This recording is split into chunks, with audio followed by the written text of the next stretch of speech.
पंकजा मुंडे अध्यक्ष असलेल्या वैजनाथ बँकेची आज चेअरमन व्हाईस चेअरमनची निवड करण्यात आलेली आहे। स्वतः प्रीतमताई यांची उपस्थित होती। ताई काय सांगाल, पुन्हा एकदा बँकेची घोघोत यश मिळालेलं आहे, त्या निवड करण्यात आली, कोणाची निवड करण्यात आली?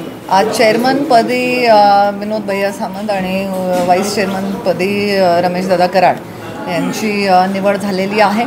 आणि आधीच्या वेळी आमची निवडणूक एक टर्मची पुढे गेली होती, 4 वर्ष निवडणूकच लागली नाही, त्यामुळे काही काम करत असताना मर्यादा बँकेला निश्चित येत होत्या।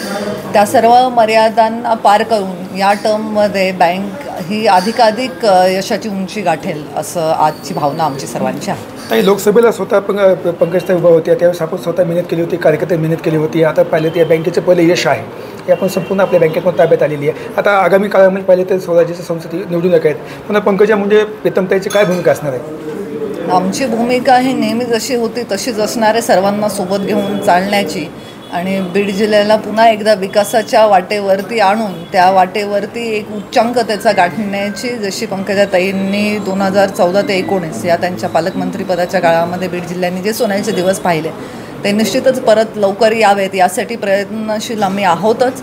आता साहजिक परिस्थिती तेव्हापेक्षा आता वेगळी जरी असली तरी स्थानिक स्वराज्य संस्था ताब्यात आल्यानंतर अगदी गावाखेड्यापर्यंत विकासाची कामं पोहोचवणं हे निश्चित सोपं होत असतं। त्यामुळे येणाऱ्या काळामध्ये स्थानिक स्वराज्य संस्थांमध्ये यश मिळवू याकडे आमचं पूर्ण लक्ष राहील।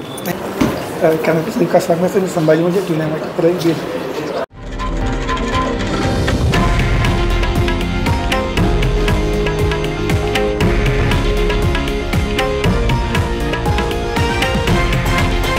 हे आहे देशातील नंबर 1 न्यूज नेटवर्क आणि आपण पाहत आहात TV9 मराठी, एकमेव।